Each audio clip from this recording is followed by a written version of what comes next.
yung lokal na pamahalaan ng Maynila, mahal nila ang mga Muslim. Lalo-lalo na yung dating mayor, Isko.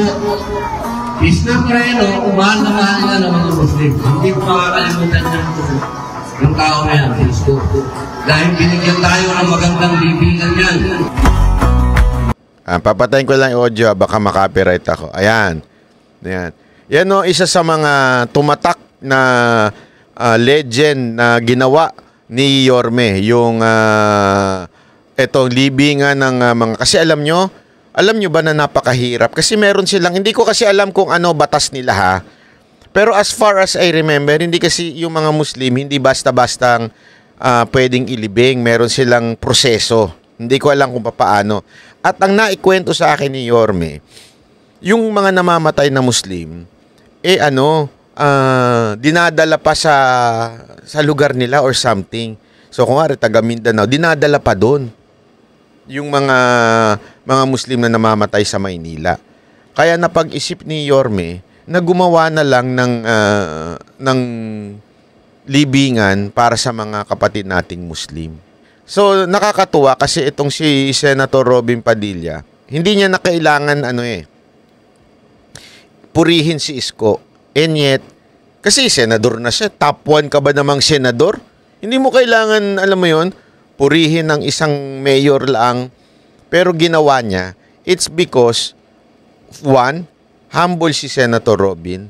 2, tama naman talaga yung ginawa ni Yorme. Merong, ayan, 24 hours lang pala. Sorry. Ayan, 24 hours daw pala.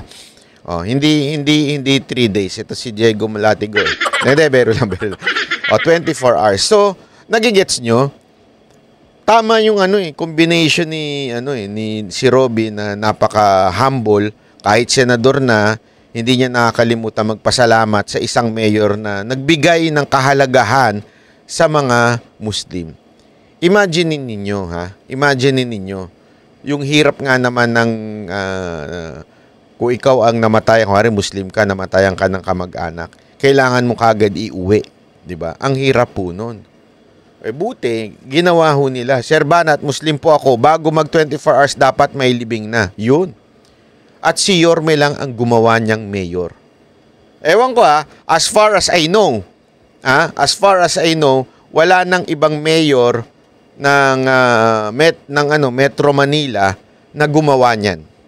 Si Yorme lang. Kaya alam nyo, no wonder si Yorme talagang nagna-number 1 sa Maynila. Marami na ako kasing Muslim din sa Maynila No wonder na siya ay ang layo niya, 70, 76, minsan 80 pa compare sa susunod na 15, 17.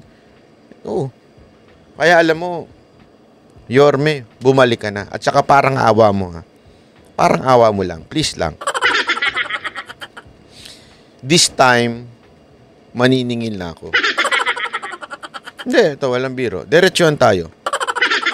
Nung kumandidato kang presidente, hindi ako naningil This time, maniningil na ako.